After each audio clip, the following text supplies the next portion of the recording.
Bienvenido a este nuevo taller en nuestra preparación en la formación de la Escuela de Discipulado Misionero.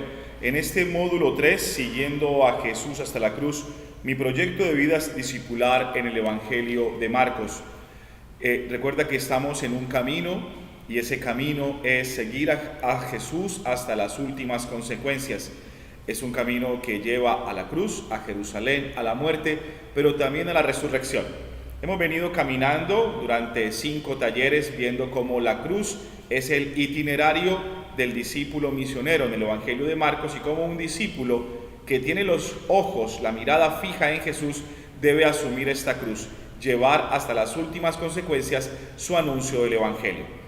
Y hoy los invito a ubicarnos en el capítulo número 2 del Evangelio de Marcos.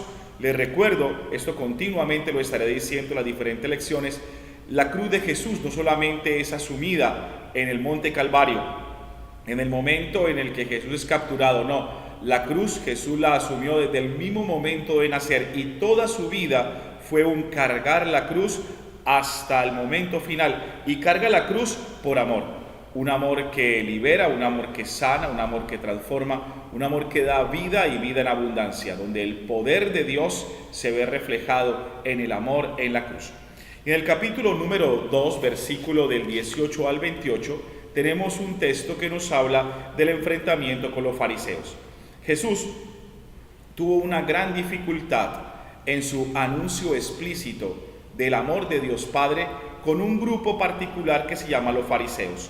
En el tiempo de Jesús habían diferentes grupos religiosos, grupos políticos y grupos sociales, los cuales ejercían cierto poder, dominación en las personas que habitaban en el pueblo de Israel. Habían diferentes grupos. Por ejemplo, estaban los grupos del grupo sacerdotal, que era el que se encargaba de todo lo referente al culto en el templo, y también tenían un tremendo poder político, porque en el pueblo de Israel estaba muy relacionado o totalmente relacionado la vida religiosa con la vida política. Pero también había otro grupo llamado saduceos. Ya eran la casta dirigente, digámoslo así, casta política de una influencia muy grande, eran personas muy poderosas y ricas. También estaban los escribas, que también pertenecían a un nivel muy alto de conocimiento, de formación, de intelectualidad, pero también de poder político y administrativo. Estaban los levitas, por ejemplo, los levitas que eran servidores del altar, y estaban los fariseos. Habían otro grupo, ¿no? También estaban los esenios, estaba, por ejemplo, lo que llamaban los sicarios o celotas. Yo los invito a que puedan buscar en algún diccionario bíblico o en una página de internet los diferentes grupos religiosos y políticos que se movían alrededor de la vida de Jesús. Y dentro de esos grupos, había uno que llamaban los fariseos. Los fariseos eran un grupo muy particular, los cuales eran encargados de la formación en moral y en las leyes del pueblo a nivel religioso.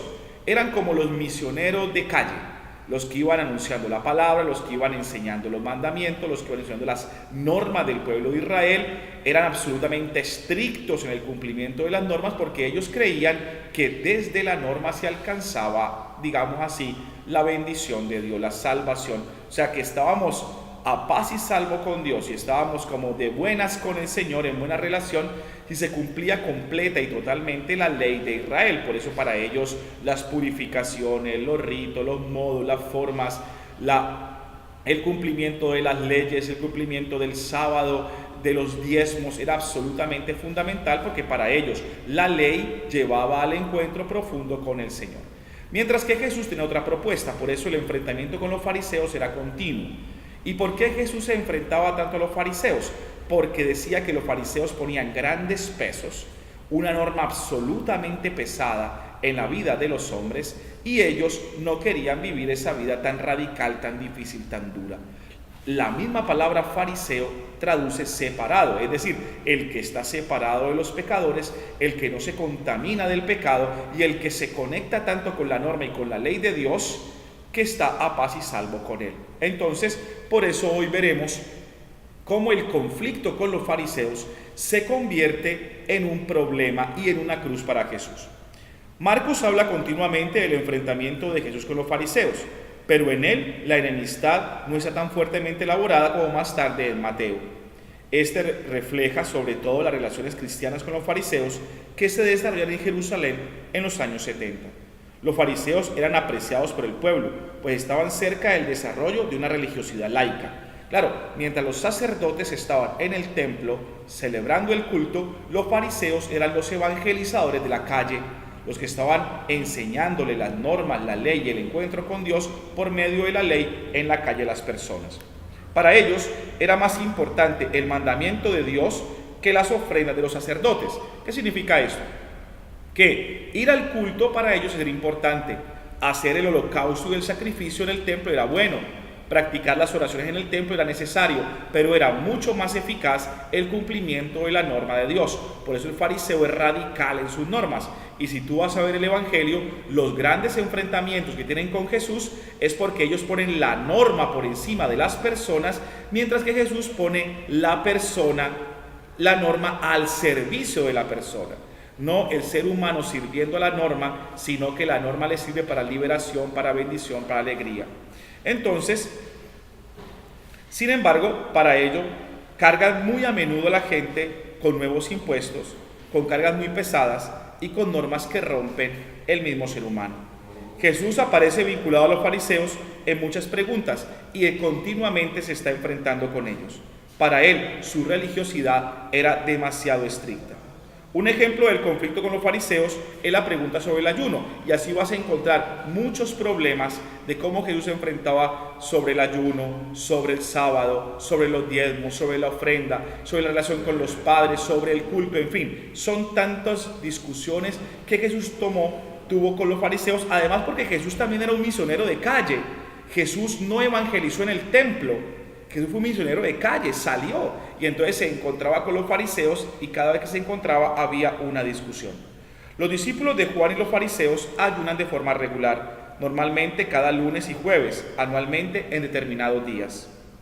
Los discípulos de Jesús, sin embargo, no ayunan y con eso se apartan del resto. Por eso Jesús responde a los que le interrogan: ¿puede acaso ayunar los invitados a la boda?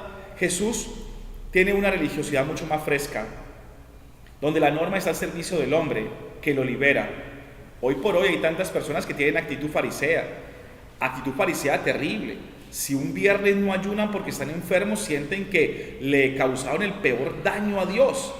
Si no rezaron el Santo Rosario por cualquier circunstancia, entonces sienten que se van a morir. Si no participaron el domingo en la Eucaristía, entonces creen que se van a ir para el infierno directamente. Eso es una actitud farisaica. Y sobre todo cuando le ponen pesos enormes a otras personas. Específicamente el ayuno. Hay personas que no les gusta ayunar. No les gusta o no pueden, o les hace daño. Y entonces aquel que sí lo hace cree que es mejor persona porque ayuna. Y no es así. La ley está para el servicio del hombre, no para su sufrimiento. Una actitud farisaica es cuando yo pongo la norma por encima de la persona y lo obligo a que haga lo que la norma dice bajo cualquier circunstancia, sin saber de que no siempre es así. Hay circunstancias que nos duelen, que nos hacen sufrir y que cumplir la norma es más difícil de lo que parece. Jesús ponía a la persona por encima de la norma. Te pongo un ejemplo. Cuando Jesús les dijo: si hay un enfermo, ¿lo puedo sanar en sábado o no? La norma que dice que no se puede hacer nada el sábado, pues yo lo que voy a hacer es sanarlo, porque esta persona necesita sanación y lo sana aún en sábado. Otro ejemplo, que es mucho más claro todavía, la mujer que fue vista en adulterio. ¿Qué dice la norma? Hay que apedrearla. Jesús, ¿qué dice? El que esté libre de pecado que tire la primera piedra. Jesús pone la ley al servicio de la persona y no la persona subyugada por la ley. La actitud farisaica era esa. El fariseo no es el que se porta mal ni el que es hipócrita. No, el fariseo es el que pone una ley por encima de la persona a tal punto que la puede hacer sufrir. Marcos cuenta el enfrentamiento de Jesús con los fariseos cuando narra sus comidas con el publicano Leví y con los pecadores, que esa es otra actitud de Jesús. Los fariseos decían que no se podía relacionar una persona con un pecador porque quedaba contaminada, mucho menos sentarse a la mesa. Para el pueblo judío, sentarse a la mesa es compartir la vida. entonces sería compartir la vida con un pecador, y si lo toco y si hablo con él, yo quedo contaminado y tendría que purificarme. Jesús, que no ve el pecado sino ve la persona, pasa por encima de esa norma y la lleva a plenitud. ¿Y cuál es? Misericordia quiero y no sacrificios. Por encima de la norma está el amor que le puedo dar a esa persona. Por eso eran los continuos conflictos. Jesús renuncia aquí a recordar a los pecadores que deben cambiar y come con ellos. Les habla del amor de Dios y la vivencia de este amor los transforma. Jesús se ve a sí mismo como el novio que anuncia a los hombres la cercanía de Dios y les invita a celebrar juntos el amor de Dios. Él invita a los hombres al matrimonio con Dios, que quiere que sea uno con los hombres. ¿Qué está diciendo aquí este autor bíblico? Que el Señor, cuando se reunía con los pecadores, no iba a darles un sermón. Esa era la actitud farisaica, darles un sermón de que estaban en el pecado, que deben cambiar, y muchas catequesis hoy son farisaicas. Mucho de la evangelización, mucho más de los protestantes que de los católicos, es farisaica. La norma por la norma, tienes que cambiar, te vas a quemar en el infierno, mientras que la actitud de Jesús era otra. La actitud de Jesús era cercanía, afecto, comprensión, solidaridad, cariño. Entonces hoy en este capítulo 2 estamos haciendo referencia a algo muy interesante, y es lo siguiente: hay una confrontación, y qué pena que me pare y desaparezca, quizás lo pueda ver en el tablero. Una confrontación entre los fariseos que ponen la norma por encima de todo, y la confrontación es Jesús, que para Jesús lo más importante, ¿cuál es el mandamiento más importante? El mandamiento del amor. Entonces en esta confrontación se genera una cruz para Jesús, y también una cruz para ti y una cruz para mí, seguramente. Lo vamos a ver ahora en los siguientes minutos.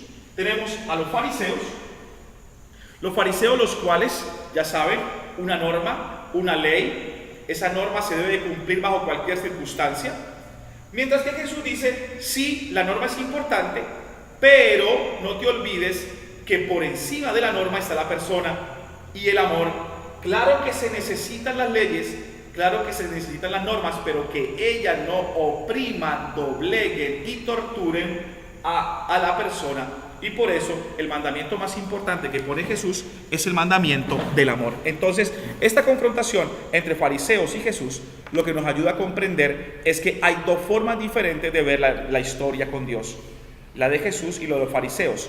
Esa cruz que vamos a asumir el día de hoy, esa cruz, lo que nos ayuda a pensar hoy es que debemos tomar no la actitud de los fariseos, sino la actitud de Jesús. En las comunidades cristianas primitivas se adoptó desde muy pronto la práctica del ayuno de los judíos.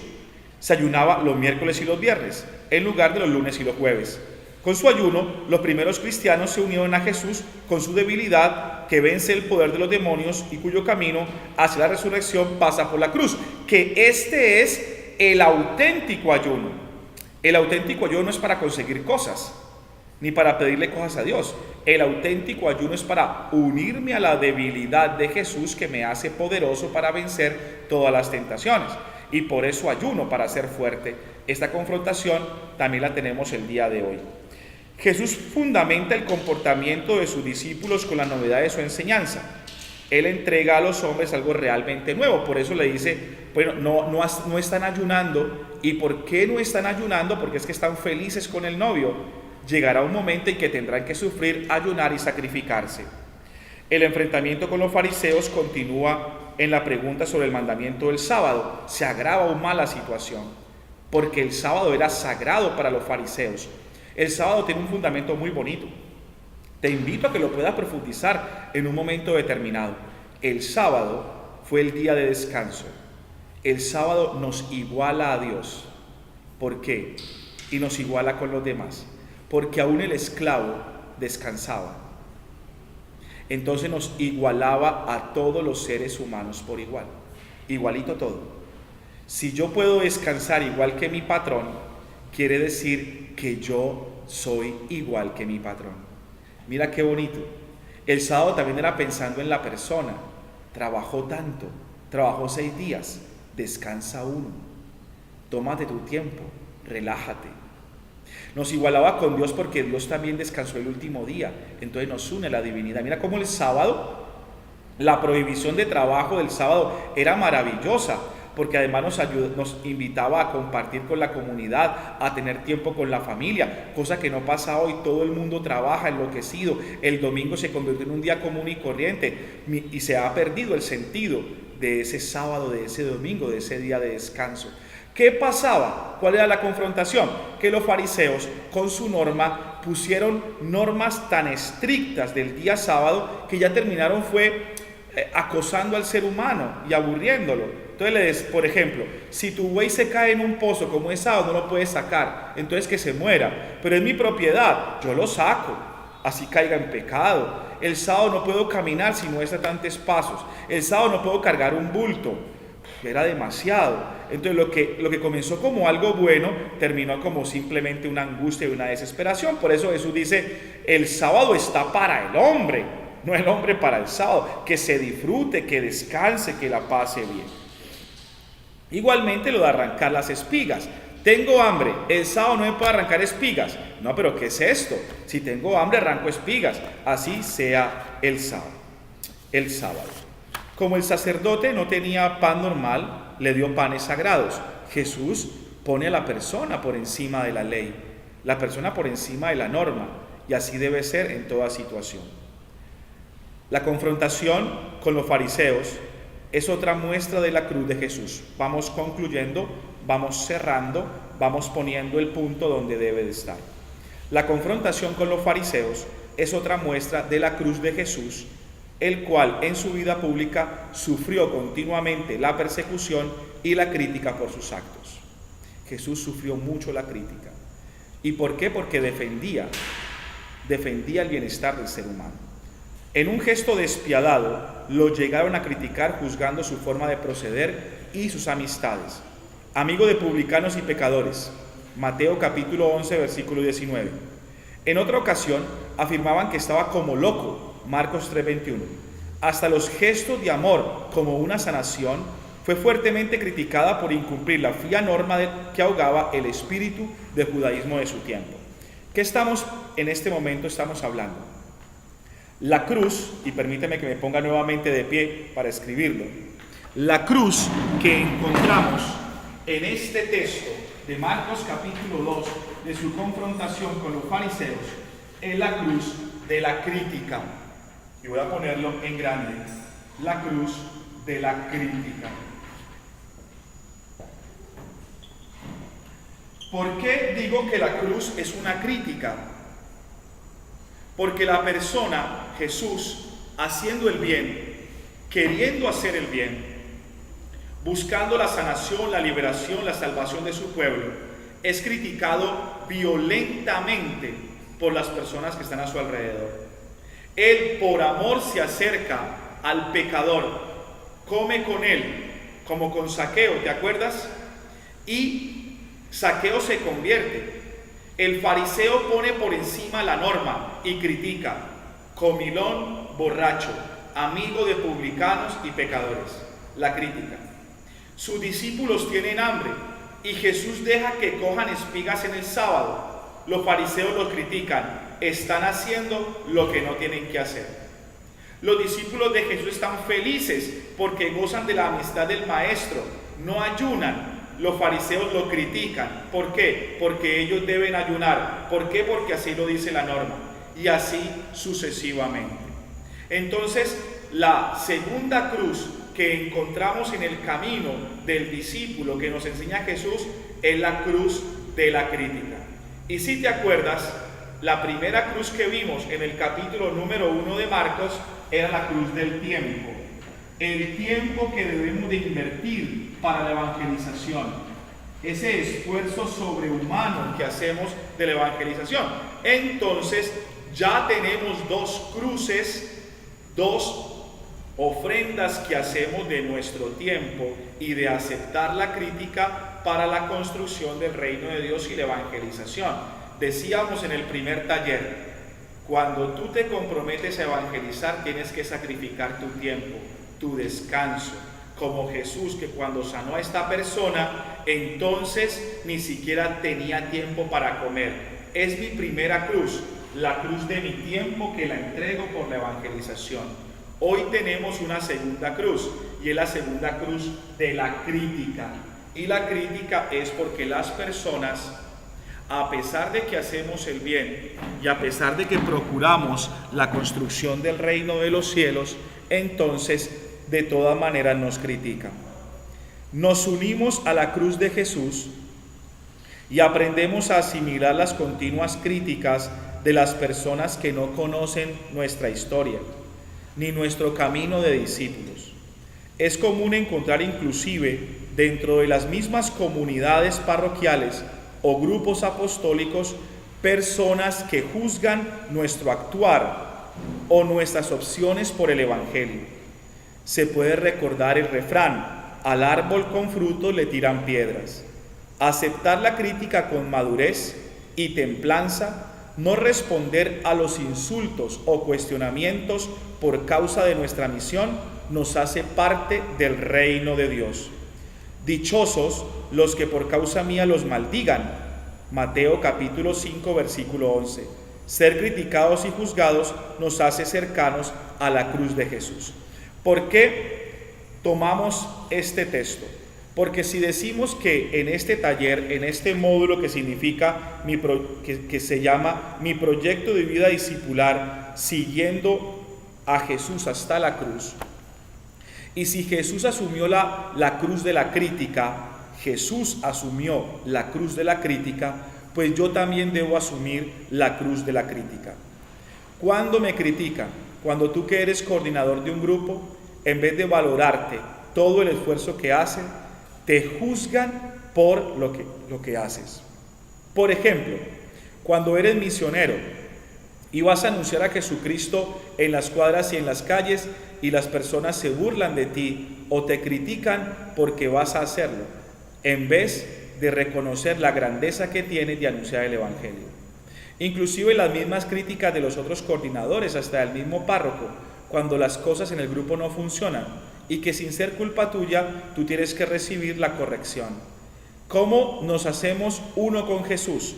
Cuando de forma madura y con templanza asumimos la crítica que nos hacen los demás, sin responder mal por mal, asumiendo la crítica y mirando qué de ella hay de cierto y que pueda cambiar, y si solamente es una crítica mordaz porque quiere hacerme daño, la asumo y sigo adelante. Y como Jesús, que a pesar de que los fariseos lo cuestionaban y lo criticaban de forma violenta, no se detuvo. Así también nosotros no nos detenemos. Entonces, para cerrar esta sexta clase, este sexto taller sobre el seguimiento de Jesús hasta la cruz, nos invita a pensar que nosotros, como discípulos misioneros que seguimos a Jesús, debemos asumir la cruz diaria de las críticas que nos hacen coordinadores, grupo, catequistas y personas que nos juzgan porque no saben lo que nosotros hacemos, que nos critican nuestro servicio evangelizador, que juzgan porque estamos tanto tiempo en el anuncio de Jesucristo, o porque rezamos tanto, o porque somos personas buenas, porque hasta en eso nos critican, cuando no aprovechamos en hacerle daño a alguien, sino que somos capaces de no devolver mal por mal. Hasta eso nos critican, el que seamos buenos. Entonces, asumamos la cruz de Jesús. Conclusión: seguimos a Jesús hasta la cruz en el Evangelio de Marcos. ¿Cuál es la cruz de este taller? La cruz del capítulo 2 del encuentro con los fariseos es la cruz de la crítica que los fariseos le hacían a Jesús. Jesús no se detuvo, no titubeó, no se quejó, no renegó, enfrentó, siguió, perseveró hasta el final. Y esa debe ser la actitud que tú y yo debemos tomar. Gracias, Padre Celestial, por esta palabra que nos ha regalado. Gracias, Señor, y te pedimos que nos dé fuerzas suficientes para asumir las cruces de cada día. Y si soy criticado, Señor, debo ser tan humilde de reconocer que me equivoco, o tan fuerte de seguir adelante a pesar de las críticas. Que Mamita María nos acompañe ahora y siempre. Amén. Muchas gracias por escuchar y ver este video. Recuerda seguir formándote. Busca, por favor, en algún comentario bíblico, si quieres, este capítulo 2, versículo del 18 al 28, y profundice sobre la fe. También te invito a que investigues sobre los grupos que estaban alrededor de Jesús y muy específicamente quiénes eran los fariseos. Y así vas a crecer en tu conocimiento de la palabra y poder dar razón de tu fe y así ser un excelente discípulo misionero. Que Dios te bendiga, buen estudio, buenas prácticas.